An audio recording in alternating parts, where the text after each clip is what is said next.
Chandrachud, Lord Shiva, in whose matted hair the moon has come to rest. This is a deeply devotional stotra dedicated to Lord Shiva. It praises his divine qualities, his cosmic role, and the loving bond that he shares with Devi Parvati. Presented by the junior students of the Chhatre branch, choreography Sarita Joshi.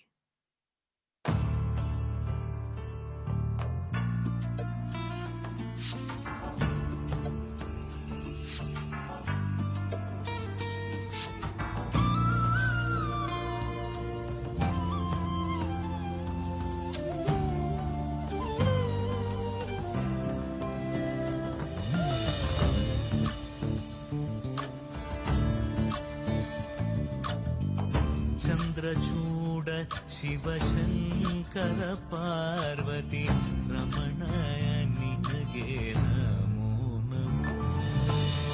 Chandrachud Shivashankara Parvati Ramana ನಿನಗೆ